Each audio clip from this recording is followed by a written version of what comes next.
દાહોદ જિલ્લો આદિવાસી બાહુલ્ય ધરાવતો જિલ્લો છે, ત્યારે આદિવાસી સમાજમાં હોળીનું અતિ મહત્વ હોય છે।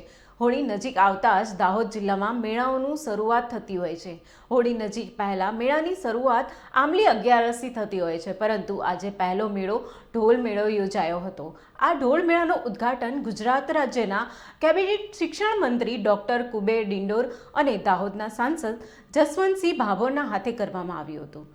ગરવી ગુજરાત ગૌરવ અને આગવી ઓળખ એવી નૃત્ય શૈલી ગરબા રાસ સમગ્ર વિશ્વમાં લાંબા સમયથી નૃત્ય તરીકે પ્રસિદ્ધ છે, પરંતુ ગુજરાતની પ્રાચીન શૈલીમાં પરંપરાગત આદિવાસી નૃત્ય પ્રાદેશિક ધોરણે રહેલી વિવિધતા જીવંત રાખીને વધુ લોકપ્રિય બનાવવામાં અવિરત પ્રયાસો થઈ રહ્યા છે।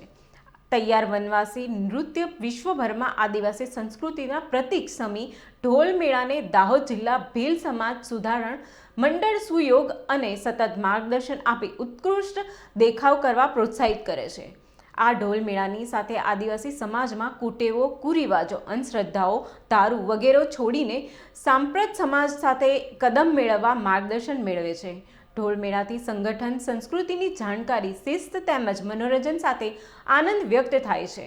ઢોલ મેળામાં આવનાર દરેક ભાગ લેનાર ઢોલીઓને પ્રોત્સાહિત કરવા ઇનામ આપવામાં આવ્યા હતા, તેમજ આ ઢોલ મેળામાં રાજસ્થાન મધ્યપ્રદેશ અને ગુજરાતના અલગ અલગ જિલ્લાના ઢોલ રસિકો પોતાના ઢોલ લઈ આવીને ઢોલ વગાડતા હોય છે। આ ઢોલ મેળામાં 300 જેટલા ઢોલ રસિકોએ ભાગ લીધો હતો। આ વર્ષે યોજાયેલા ઢોલ મેળામાં ગુજરાત રાજ્યના શિક્ષણ મંત્રી ડોક્ટર કુબેર ડિંડોર અને દાહોદના સાંસદ જસવંતસિંહ ભાભોર બંને નેતાઓએ ઢોલ તીર કમાન્ડ તેમજ ઢોલ વગાડીને આનંદ લીધો હતો। કુબેરભાઈ ડિંડોરે ગળામાં ઢોલ લટકાવીને અને વગાડી સૌને મંત્રમુગ્ધ કરી દીધા હતા। ભીલ સમાજ સુધારણા મંડળ દ્વારા આજે 17મા સાંસદ ઢોલ મેળાનું આયોજન દાહોદના સ્પોર્ટ ગ્રાઉન્ડમાં થઈ રહ્યું છે, ત્યારે દાહોદના જિલ્લા અને દાહોદના આજુબાજુના જે જિલ્લાઓ છે રાજસ્થાન મધ્યપ્રદેશ ત્યાંથી બહુ મોટી સંખ્યામાં આદિવાસી ભાઈઓ એમનો ઢોલ લઈને અહીંયા ઉપસ્થિત થયા છે અને આ ઢોલ મેળામાં આનંદ માણી રહ્યા છે। ભીલ સમાજ સુધારણા મંડળ દ્વારા આદરણીય નગરસેવક પલાશ સાહેબ બીનાબેન દ્વારા જે સમગ્ર ઢોલ મેળાનું આયોજન કરવામાં આવ્યું છે, ખૂબ જ રમણીય, ખૂબ જ આનંદદાયક છે। આ ઢોલ મેળામાં સમગ્ર મારો આદિવાસી સમાજનો ભાઈ બહેન દરેક લોકો આમાં જોડાયા છે અને જ્યારે હોળીનો તહેવાર આવતો ત્યારે આ ઢોલને એક સાંગ તરીકે પણ ઓળખાય છે। આ ઢોલ મેળાનું સુંદર રીતે આયોજન થઈ રહ્યું છે અને હોળીના તહેવાર દરેક ગામે ગામ ડાળામાં પણ આ ઢોલ વગાડીને આનંદ લેતા હોય છે લોકો। એક આદિવાસી સંસ્કૃતિ છે, પરંપરાગત જે વર્ષોથી ચાલતી આવતી એ સંસ્કૃતિ વિલુપ્ત આવનારી પેઢી પણ આને જાગૃત રહે એના માટે આ ઢોલ મેળાનું સુંદર આયોજન કર્યું છે। એ બદલ મંડળને પણ ખૂબ ખૂબ શુભેચ્છાઓ અને મારા આદિવાસી સમાજના ભાઈઓ બહેનોને પણ હોળી ધૂળેટીની ખૂબ ખૂબ શુભેચ્છાઓ। જોહાર। આ 17મો ઢોલ મેળો આદિવાસીનું સંસ્કૃતિનું નિશાન છે, એટલા માટે હું દર વર્ષે ઢોલ મેળો યોજું છું અને આ ઢોલ મેળાની અંદર દાહોદ ગોધરા અને મહીસાગરના જિલ્લાવાળા તો આવે, છોટાઉદેપુરથી આવે, આબાથી આવે, બાંસવાડાથી આવે, આદિવાસીઓ આવે, ઢોલની સાથે આવે, નાચે મોજ કરે, મનોરંજન પૂરું કરે અને એને એકથી 10 જણા આવવાવાળાને છે સ્પેશિયલ ઇનામ આપીએ, બાકીના ભાગ લેવાવાળાને દરેકને પ્રોત્સાહિત ઇનામ આપીએ છીએ અને આ ઢોલાની પાછળ ફક્ત સંસ્કૃતિ આ ભૂસાઈ નહીં જાય એના માટેનું છે। આ આદિવાસી સંસ્કૃતિની અંદર પહેલા વાંસળી વગાડતા હતા, પાવા વગાડતા હતા, ગોફણ વાપરતા હતા, તીર કામઠું વાપરતા હતા, આ બધું લુપ્ત થઈ ગયું, કોઈકની પાસે નમૂના રૂપમાં મળે છે, એટલે આવું નહીં થઈ જાય એમ કરીને આ ઢોલ મેળાનું આયોજન કરું છું, ખર્ચો કરીએ છીએ, સંસ્કૃતિ જળવાઈ રહે એ જ મારો આશય છે, બીજું કશું નથી। આજ રોજ દાહોદ જિલ્લામાં ઢોલ મેળાનું આયોજન કર્યું છે। આ વખતે અમારો 17મો ઢોલ મેળો છે। દર વર્ષની જેમ હોળી પહેલે આગળમાં અમારા આદિવાસીઓ ગામે ગામથી જ્યાં મજૂરી કરવા ગયા હોય એ લોકો પણ અહીં આવી જતા હોય છે, એટલે અમે અમારી પરંપરા અમારી આદિવાસીની સંસ્કૃતિ જળવાઈ રહે એના અર્થથી કે આ સંસ્કૃતિ લુપ્ત ના થઈ જાય, લોકોના મગજમાં રહેવું જોઈએ એને ધ્યાનમાં રાખીને જ અમે દર વર્ષે ઢોલ મેળાનું આયોજન કરીએ છીએ। ઢોલ મેળામાં અમારા આદિવાસીમાં મરણ વખતે કે લગ્ન વખતે બધા વખતે અમારે છેલ્લે આનું ઢોલનું જ આયોજન થતું હોય છે કે ઢોલ જ વગાડવાનું હોય છે, એટલે એ રીતે અમે એને ધ્યાનમાં રાખીને એમપીથી રાજસ્થાનથી બધેથી લોકો અહીં આવે છે, બહુ આનંદ માણે છે, આખો દિવસ નાચે છે, કૂદે છે। બધા અમારા સાંસદ, અમારા ધારાસભ્યો, બધા આવે છે, બધા એનો લૂપ લે છે, બધા આદિવાસીઓને બધા એનો લૂપ લે છે અને બહુ મજા આવે છે અને આ પરંપરા સાચવી રાખવા માટે જ અમે ઢોલ મેળાનું આયોજન કરીએ છીએ. આજે 250 થી ઉપર ઢોલ આવ્યા છે અમારા. વિદ્યાબેન પલાસ. ઢોલ મેળો એટલામાં કરવામાં આવે છે કે આદિવાસી સમાજ ભેગો થાય અને સમાજ એક તરફી રહે અને આદિવાસી વેશભૂષા સાથે બધા આદિવાસીઓ ભેગા થાય અને બસ મારું એ જ કહેવું છે, જય જોહાર કા નારા હે આદિવાસી. ઋષિ બારિયા.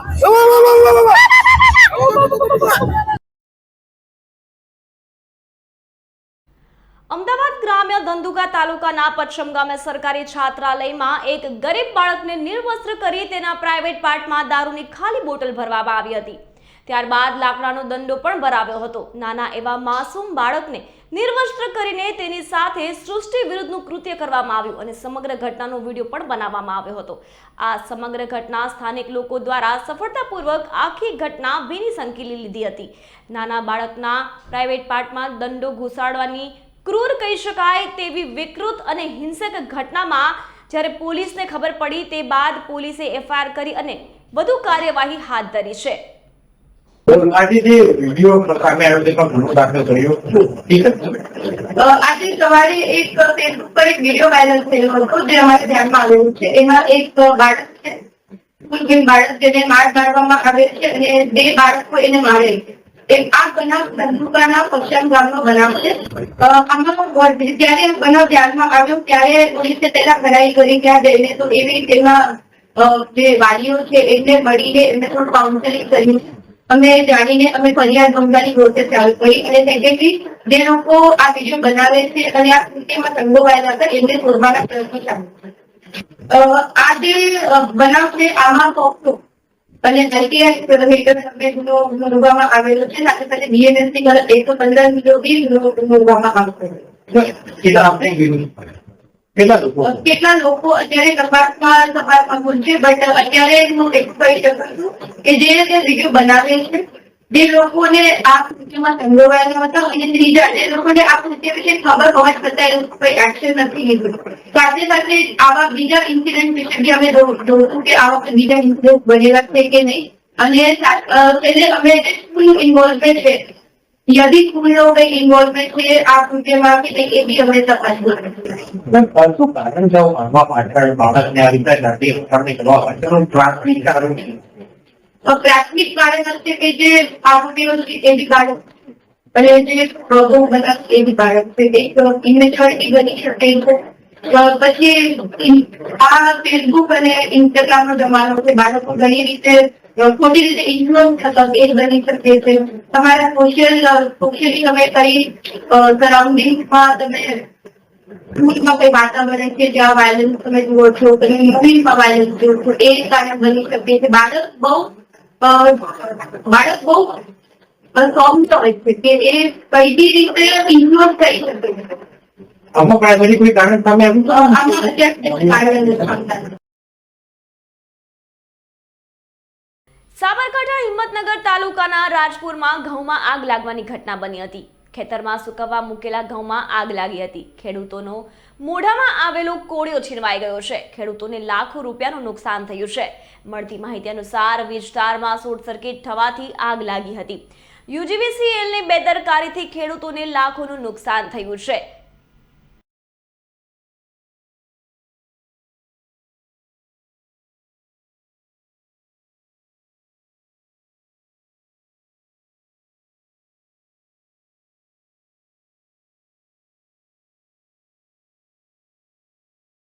ચેમ્પિયન ટ્રોફીની જીત બાદ અરવલ્લી જિલ્લામાં ઉજવણી કરવામાં આવી હતી. મોડાસા 4 રસ્તા ખાતે ભવ્ય ઉજવણી કરાઈ હતી. ક્રિકેટ રસિકોએ ફટાકડા ફોડીને આતિશબાજી કરી ભવ્ય ઉજવણી કરી હતી. મોટી સંખ્યામાં શહેરવાસીઓએ ડીજેના તાલે ઝૂમી ઉઠ્યા હતા અને 12 વર્ષ બાદ ચેમ્પિયન ટ્રોફી ભારતે જીતતા તહેવાર જેવો માહોલ સર્જાયો હતો.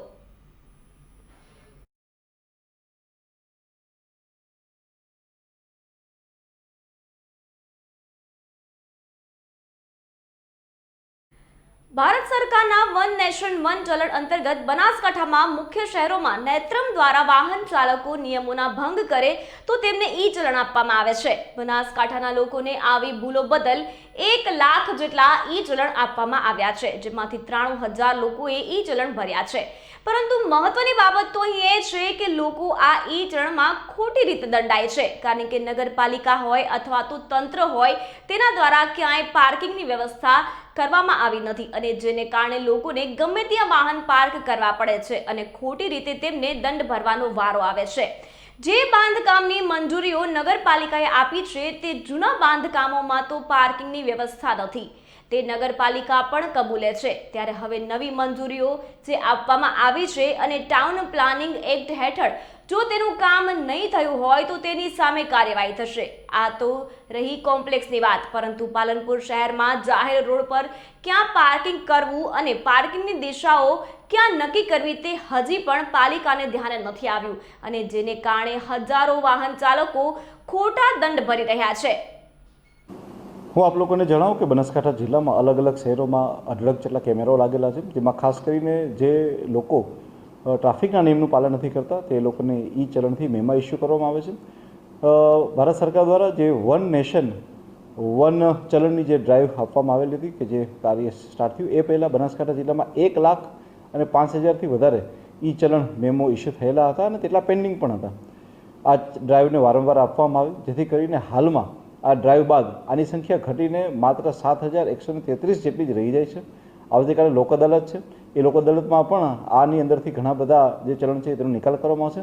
આમ જેથી કરીને જોવા જઈએ તો બનાસકાંઠા જિલ્લાએ આશરે 92થી 93% જેટલું ચલણના આનો નિકાલ કરી અને ખૂબ જ આગળ પડતું કામ આની અંદર કરવામાં આવેલું છે. બનાસકાંઠા જિલ્લામાં ખાસ કરીને જો આપણે જોવા જઈએ તો જે 1,05,000 જે ચલણ બાકી હતા એ ઘટીને 7,133 ઉપર આવી ગયા છે. તેની અંદર તથા સાથે સાથે તમામ વ્હીકલો ઉપર બાજ નજર રાખવામાં અને આ ઈ ચલણની રિકવરી કરવામાં જેનો સૌથી મોટો સિંહ ફાળો છે તેવી અમારી નેત્રમની ટીમ છે, જે 24/7 બેસે છે. અને આ સિવાય તેમનું જે સુપરવિઝન કરવાનું કામ જે છે એ અમારે વાયરલેસ PSI કેડી રાજપૂત કરે છે. હું એમની કેડી રાજપૂત અને એમની આખી ટીમને ખૂબ સરાહના કરવા માંગીશ કે તેમના દ્વારા જે થઈ અને ખૂબ જ ઉત્તમ કક્ષાની આમાં કામગીરી કરવામાં આવી રહી છે. પાલનપુર શહેર એટલે આજે એવું ગણાય છે કે ન ધણિયાતું શહેર, કોઈ બોલવાવાળું જ નથી. પ્રજા આપણી ચારે બાજુ લૂંટાઈ રહી છે, એક બાજુ નહીં ચારે બાજુ.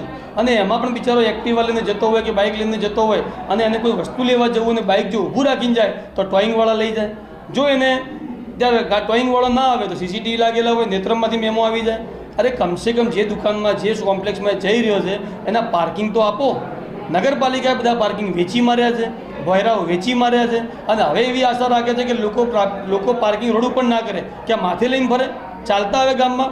આજે પાલનપુર શહેરમાં ગાડી લઈને નીકળવું એટલે એવું લાગે કે અમારે ગામમાં જવું જ નથી. ગાડી એટલે કોઈને તો એમ લાગે કે ગાડી વરદાન છે, પણ અહીંયા પાલનપુરમાં ગાડી એટલે શ્રાપ હોય એવી પરિસ્થિતિ ઊભી થઈ છે.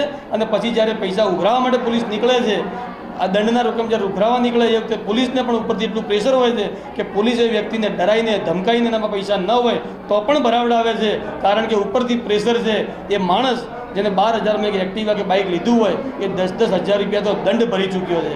સાહેબ આ બધું બંધ કરાવો અને પહેલાં પાલનપુરની પ્રજાને તમે એને પાર્કિંગ આપો, અને પાર્કિંગમાં ન મૂકો તો દંડ છે એનાથી 4 ગણો દંડ કરો, એવી મારી તમને વિનંતી.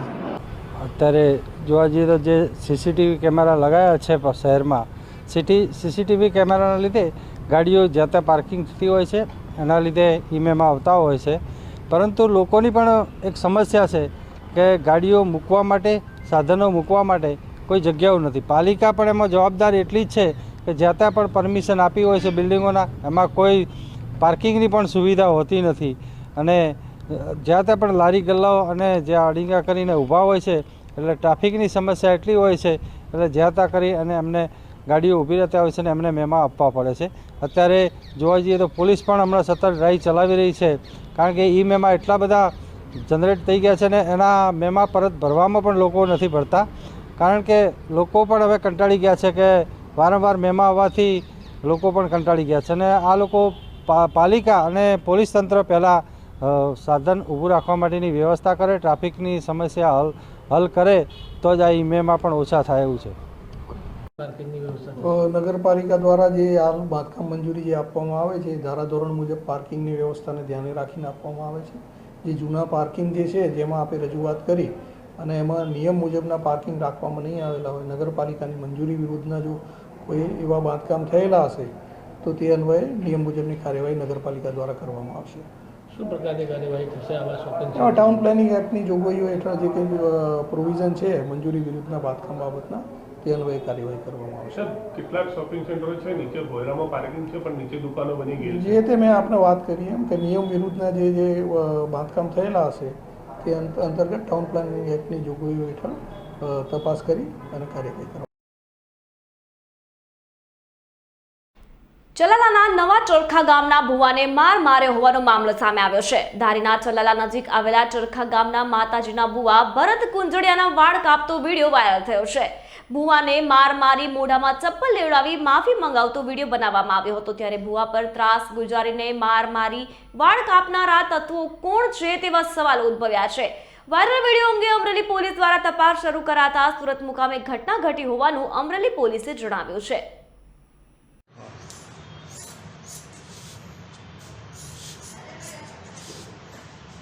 અડધી અડધી જ કાઢો, અડધી તો તેને ભાન આવે ને, અડધી એનું બાયડી કાઢશે તો એનો હક છે ને.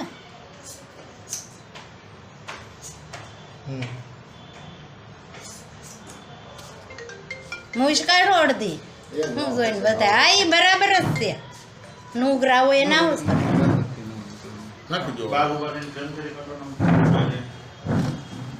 ભરતભાઈ કડવાભાઈ કુંજડિયા. હું જ્યાં કાંઈ તાંત્રિક વિધિ કરેલ પરેશભાઈ સિમરણવાળાને ત્યાં એની ઘેરે ગયો તો આ તાંત્રિક વિધિ કરી. આજથી હું આ માતાજીનું ભુવાનું કામ બંધ કરી દઉં છું.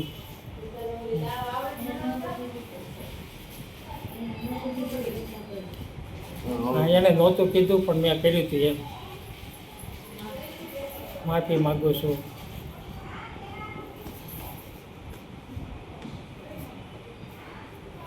બોલતો જજો, એ અટકતું જાય પછી તમે બોલો નહીં ચાલુ દગા કરતો નથી. જે કરતો કાંઈ નથી એમ નહીં. હા એમ હું માટે હવે આજથી આ વસ્તુ હું બધું બંધ કરી દઉં છું. ગામ મારું નવા ચરખા છે સાપરાજવાળાનું. ભરતભાઈ કડવાભાઈ કુંજડિયા. આજથી હું અહીં લેખિત આપું છું. મારું નામ ભરતભાઈ કડવાભાઈ કુંજડિયા, ગામ નવા ચરખા. પરેશભાઈ સિમરણવાળા છે એ મારા મામાનો દીકરો છે. એણે મને નહોતું કીધી વિધિ કરવાનું, મેં વિધિ કરી હતી તાંત્રિક જે કાંઈ હતું તે. એની હું માફી માગું છું. અને હું રણોજાવાળાના સાથે એની સાક્ષીએ હું માફી માગું છું. એનો કોઈ ગુનો નહોતો. આ લખાણ મેં કરી દીધું છે. હું કોઈના દબાણથી નથી કર્યું. રાજી ખુશીથી મેં લખાણ કર્યું છે. જે છે તે બંધ કરું. હા, આજથી આ બધું હું બંધ કરું છું. માફી માગું છું.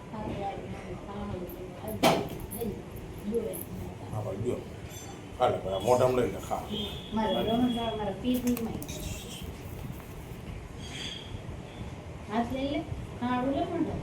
મોઢામાં લઈ લે ભાઈ.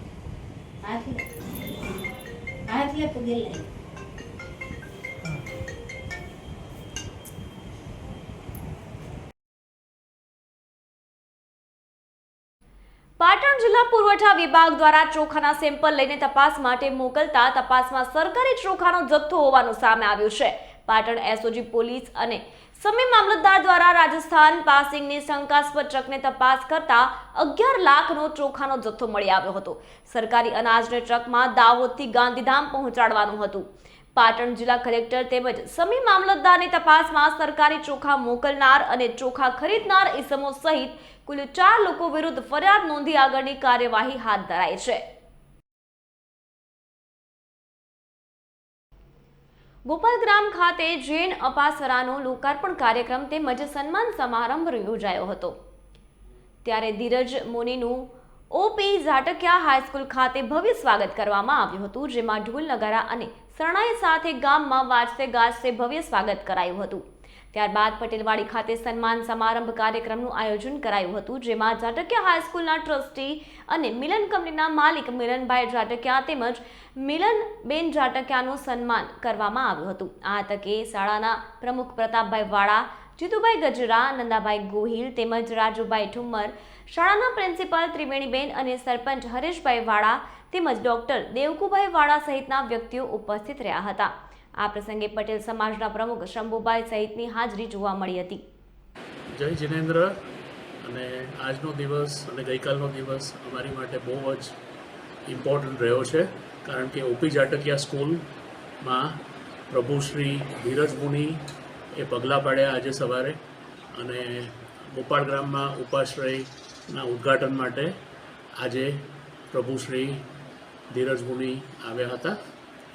અને ઓપી જાટકિયા સ્કૂલમાં એમણે બધું ઇન્સ્પેક્શન કર્યું અને અમને બધાને ઘણું બધું મોટિવેશન આપ્યું કે સ્કૂલમાં હમણાં 250 છોકરાઓની સંખ્યા છે, કઈ રીતે આપણે વધારી શકીએ, એડ્યુકેશનનું કઈ રીતે અમે આગળ લઈ શકીએ, અને જે આપણા લોકલ ટ્રસ્ટીઝ સાથે જે પણ અમે આગળ વધવાના છીએ. એડમિશન સ્ટાર્ટ થવાનું છે સ્કૂલનું નવા વર્ષ માટે. 11મી ને 12મી સંખ્યા પણ એક્સપેન્ડ થવાની છે. સ્કૂલનું બિલ્ડિંગનું કન્સ્ટ્રક્શન અમે વધાર્યું છે.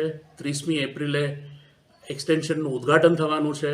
એટલે Gopal Gram is going to become the centre of education આખા એરિયાનો. નમસ્કાર, મારું નામ મિનલ ચટાકિયા છે. હું ગોપાલગ્રામ ગ્રામ વિકાસ મંડળ ટ્રસ્ટની ટ્રસ્ટી છું, અને અમે અહીંયા આગળ ગોપાલગ્રામમાં ઓપી ચટાકિયા હાઈસ્કૂલનું સંચાલન કરીએ છીએ. આજ રોજ અમારા સ્કૂલના આંગણે ગુરુદેવ શ્રી ધીરજ મુનિના પગલાં થયા. અમને એમના આશીર્વાદ મળ્યા. એમને ખૂબ અમને એન્કરેજ કર્યા છે, અને એ સ્કૂલ જોઈને પણ એમને પણ બહુ આનંદ થયો કે આવા ગ્રામીણ ક્ષેત્રમાં અમે આવી સ્કૂલનું સર્જન કર્યું છે કે જેથી આ પબ્લિક સ્કૂલ જેવી ફીસ જે કે અમે લેતા જ નથી, બિના મૂલ્યની સ્કૂલ છે, એબ્સોલ્યુટલી ફ્રી ઓફ કોસ્ટ, અને જે અમે શિક્ષણ આપીએ છીએ એ પ્રાઇવેટ સ્કૂલ જેવું છે. ગુરુદેવનું બી કહેવાનું હતું કે જ્ઞાનદાન અને શિક્ષણનું દાન જેવું કોઈ દાન દુનિયામાં છે જ નહીં. આ સૌથી ઇમ્પોર્ટન્ટ દાન છે. અને અમને એ પણ એમને કીધું કે તમે તમારું શહેર છોડીને મુંબઈ શહેરથી આવીને તમારા માદરે વતનમાં તમે આવી સેવા કરો છો, એનો એમણે ઘણું અપ્રિશિએટ કર્યું છે. અને આજ રોજ આ ગોપાલગ્રામમાં અપાશ્રયનું જે ઓપનિંગ થયું, તો એ પણ એક જાટકિયા પરિવારના રાજુભાઈ જાટકિયાએ કર્યું, અને એમની થ્રુ અમે બીજા જાટકિયા પરિવારના અમારા ભાઈઓ સાથે અમારું મિલન થયું, અને અમે એમને અને બીજા આપણા પાસ સ્ટુડન્ટ્સને જણાવવા માગીએ છીએ કે એપ્રિલ 30મીએ અમે નવા ક્લાસરૂમનું ઓપનિંગ કરીએ છીએ, કારણ કે અમારી સંખ્યા વધી ગઈ છે અને હજી વધશે. અમારી આશા છે કે 350થી 400 જણ સ્ટુડન્ટ્સનું અમે શિક્ષણ આપી શકીએ. એટલે રિક્વેસ્ટ કરીએ છીએ અમે કે જેટલા પાસ સ્ટુડન્ટ્સ હોય અમદાવાદ, સુરત, એ પણ એમના માદરે વતનને યાદ કરે અને ઓપી ચટાકિયા સ્કૂલને વિઝિટ કરે અને જુએ કે કેટલું પ્રોગ્રેસ થયું છે, અને એમને જે ઈચ્છા થાય તે દાન કરે કે અમે વધારેમાં વધારે ફેસિલિટીઝ આ ગામના છોકરાઓને અને આજુબાજુના ગામના છોકરાઓને આપી શકીએ, એવી અમારી કોશિશ રહે. અને હું આ લોકલ ટ્રસ્ટીઝનો બી આભાર માનું છું, કારણ કે ગ્રાસરૂટ લેવલ પર અમને જો સપોર્ટ ન મળે તો અમે અહીંયા આગળ જે કરવા માગીએ છીએ એ પણ અમે ન કરી શકીએ. એટલે થેન્ક યુ લોકલ ટ્રસ્ટીઝને, ગામવાળાઓને, અને પ્રિન્સિપલ ત્રિવેણીબેન ખૂબ જ ઇન્ટરેસ્ટ લઈને અહીંયા આગળ અમારી સ્કૂલનું શું કહેવાય એને સંકલન કરે છે. અમારી સ્કૂલમાં જે ફ્રી ફેસિલિટીઝ છે એ છે કે અમે દરરોજ મિડ ડે મીલ આપીએ છીએ, સ્કૂલ બસનું ફ્રી સર્વિસ છે, યુનિફોર્મ, શૂઝ, ચોપડા, કમ્પ્યુટર એડ્યુકેશન, સ્પોર્ટ્સની ફેસિલિટીઝ, સ્પોર્ટ્સનું training, dance, photography, extra curricular activities બધી અમે અહીંયા આગળ નિઃશુલ્ક ફીસ લઈને અમે આ બધી બ્યુટિશિયન ફેસિલિટીઝ આપીએ છીએ, પ્લસ બ્યુટિશિયનનો કોર્સ બી આપીએ છીએ. અને ઈચ્છા છે કે અમે એવી સ્કિલ ડેવલપમેન્ટ કરીએ 11મા 12મા ધોરણના છોકરાઓની કે આગળ જઈને એ લોકો નોટ ઓન્લી મેન્ટલી પણ ફિઝિકલી ફિટ રહે અને દુનિયાના કોઈ બી ખૂણામાં જઈને ઊભા રહી શકે. બનાસકાંઠાના દિયોદર વીકે વાઘેલા હાઈસ્કૂલના શિક્ષકનું અકસ્માતમાં નિધન થતાં પરીક્ષા પ્રવેશ પહેલા શાળાના પરિવાર સાથે વિદ્યાર્થીઓએ શ્રદ્ધાંજલિ પાઠવી હતી. ગઈકાલે માર્ગ અકસ્માતમાં વીકે વાઘેલાના શિક્ષક મનદીપસિંહ ચૌહાણનું માર્ગ અકસ્માતમાં નિધન થયું હતું. ધોરણ 10ની પરીક્ષા આપતા વિદ્યાર્થીઓને અને શાળાના શિક્ષકોને શિક્ષકના નિધનના સમાચાર મળતા સમગ્ર શાળામાં ગમગીનતા છવાઈ હતી. આજે ધોરણ 10ના સંસ્કૃતના છેલ્લા પેપરમાં મૃતક શિક્ષકના પુત્રએ પિતાના નિધન બાદ ભારે હૃદય સાથે પરીક્ષા આપી હતી. શિક્ષકના નિધનને લઈને શાળા પરિવારમાં શોકનો માહોલ જોવા મળી રહ્યો છે.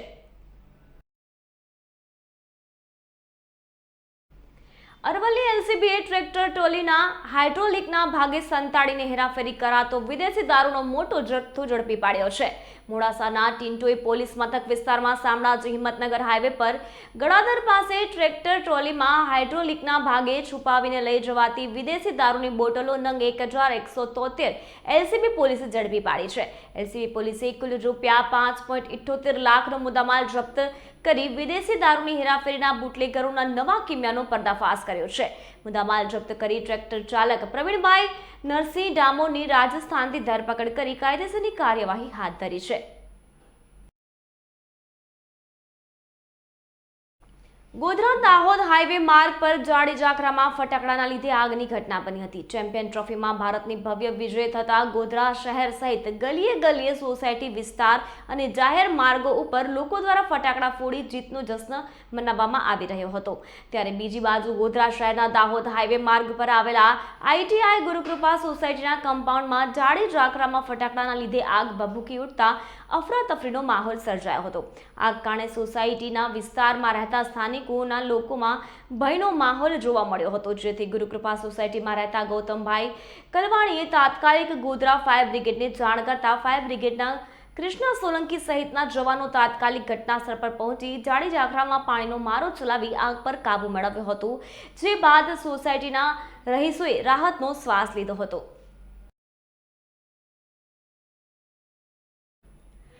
અમદાવાદના જમાલપુર ખાનની શેરી પાસે દિવાલ ધરાશાયી થઈ હોવાની ઘટના સામે આવી છે. દિવાલ ધરાશાયી થતા કામ કરતા 5 જેટલા શ્રમિકો દટાયા છે. મળતી માહિતી અનુસાર ધારાસભ્ય ઇમરાન ખેડાવાલાની નવી ઓફિસ બનાવવામાં આવી રહી હતી. દટાયેલ તમામ શ્રમિકોને એસવીપી હોસ્પિટલ સારવાર માટે ખસેડવામાં આવ્યા છે. 5 શ્રમિકોને ફાયર વિભાગ દ્વારા બહાર કાઢવામાં આવ્યા હતા. સમગ્ર ઘટનાની જાણ થતાં ગાયકવાડ હવેલી પોલીસ ઘટનાસ્થળે પહોંચી હતી. એએમસીએ દિવાલ જર્જરિત હોવાની નોટિસ પહેલાથી ફટકારેલી હતી, પરંતુ તેના પર ધ્યાન દેવામાં ન આવતા છેવટે આ દુર્ઘટના સર્જાઈ છે. શરીફ કાંચી, અસ્મિતા ભારત, અમદાવાદ. અહીંયા ગાયકવાડ હવેલી પોલીસ સ્ટેશન વિસ્તારમાં ખાંડની શેરી નામનો એક વિસ્તાર આવે છે. એમાં સોના સિલેક્શન નામની એક જ્વેલરીની દુકાનની સામે શ્રી ઇમરાન ખેડાવાલાની ઓફિસના રિનોવેશનનું બાંધકામ ચાલતું હતું. આ મકાનમાં બાંધકામ ચાલતું હતું એ વખતે ઉપરના માળની એક દિવાલ ધરાશાયી થતા એ સેન્ટિંગનું જે કામ ચાલતું હતું એ સાથેનો આખો મલબો નીચે આવીને પડ્યો હતો. અને જે તે વખતે કુલ 9 મજૂરો હતા. એ 9 મજૂરોમાંથી 4 મજૂરો ઘાયલ થયા હતા અને એમને અત્યારે એસવીપી હોસ્પિટલ ખસેડવામાં આવ્યા છે, જ્યાં તેમની સારવાર હાથ ચાલુ છે. અત્યારે તો આ અંગે પોલીસ સ્ટેશનમાં જાણવા જોગની કાર્યવાહી હાથ ધરી છે, જેની વિગતવારની તપાસ કરવામાં આવશે અને એના આધારે પછી આમાં નિર્ણય જે પણ હશે એ કાર્યવાહી કરવામાં. ઇમરાન ખેડાવાલા એમએલએ જમાલપુર પાડિયા. આજે વિધાનસભા સત્ર ચાલુ હતું તે દરમિયાન મને મારા ઓફિસથી ફોન આવ્યો કે જે આપણી ઓફિસનું કામ ચાલુ છે ત્યાં બાજુમાં જે દિવાલ છે તે ભયજનક દિવાલ સેન્ટિંગના જે માણસો આપણા કામ કરતા હતા તેના ઉપર આવીને પડી છે. તાત્કાલિક મને ખબર પડતાની સાથે જ હું વિધાનસભામાંથી એસવીપી હોસ્પિટલમાં જે મજૂરો કામ કરતા હતા તેને જોવા માટે ગયો છું. જે પ્રમાણે 5 થી 7 વ્યક્તિઓ જે કામ કરતા હતા અને તેમને નાની મોટી ઈજા થઈ છે. કોઈને હાથમાં, કોઈને પગમાં, કોઈને માથામાં એ પ્રકારની ઈજાઓ થઈ છે અને કોઈને ગંભીર ઈજા થયું એવું મને ડૉક્ટરે અત્યાર સુધી જણાવ્યું નથી. પરંતુ ડૉક્ટરને સતત કીધું કે કોઈ પણ જાતની સારવારમાં કમી ના રહે. જે મજદૂરો છે જેમને વાગ્યું છે તેમને તાત્કાલિક સારવાર મળે અને જે પણ કાયદેસરની કાર્યવાહી થાય એ તમામ કાર્યવાહી કરવામાં આવે, જેથી કરીને આ લોકો જે મજદૂર હતા એ સાજા થઈ જાય. અને મને જાણવા મુજબ અત્યારે જે ક્ષેત્રીય ડૉક્ટર સાથે વાત થયા મુજબ અત્યારે બધા સ્ટેબલ છે અને તેમને પૂરતા પ્રમાણમાં સારવાર મળી રહી છે. આ અકસ્માતનો બનાવ છે જે બાજુની દિવાલ પડી અને જે મજદૂરો પર પડી છે. તો ખૂબ દુઃખ છે મને કે જે લોકોને વાગ્યું છે, હું એમને દુઃખના અંદર રૂપી સહભાગી છું. કેમ કે આ મજદૂરો તો ગરીબ માણસો છે જે કામ માટે આવ્યા હતા અને આવો હાદસો બન્યો છે, આ અકસ્માત બન્યો છે. ભગવાનથી, ઈશ્વરથી, અલ્લાહથી પ્રાર્થના કરું છું કે તેઓ જેને વાગ્યું છે જલ્દી સાજા થઈ જાય. માઇલ સાજીદભાઈ વોરા 1155 સાવલી કોટ જમાલપુર પગથિયું. આ સાઈડ પર શેનું બાંધકામ ચાલુ હતું ને ત્યારે દિવાલ પડી છે, કેટલા મજૂરો હતા? આ સાઈડ ઉપર પ્રજાકીય કામોની અમરાનભાઈ ખેડા ધારાસભ્ય સાહેબની ઓફિસનું કામ ચાલતું હતું. બરાબર, અમે આ બાજુની દિવાલ ભયજનક હતી, એ દિવાલ ભયજનકના હિસાબે બાજુની દિવાલ ભયજનકના હિસાબે આ દિવાલ બાજુની દિવાલ પડી ગઈ. સેન્ટિંગ કામ ચાલતું હોવાથી બરોબર અમે સેન્ટિંગ કામ ચાલતું હોવાથી આ દિવાલ પર એમાં 4 મજૂરો કંઈક દટાયા હતા. 4 મજૂરો એને સાવચેતીના ભાગે અમે એને કાઢી લેવામાં આવ્યા મજૂરોને. બરોબર, હાલ એસપી હોસ્પિટલમાં દાખલ છે. તમામે 3 જણને રજા આપી, હમણાં રજા આપી દીધી છે. દાખલ લોકો 3 જણને રજા આપી દીધેલી છે. એક જણ જે દાખલ એને 2-3 દિવસમાં રજા આપી દેવામાં આવશે.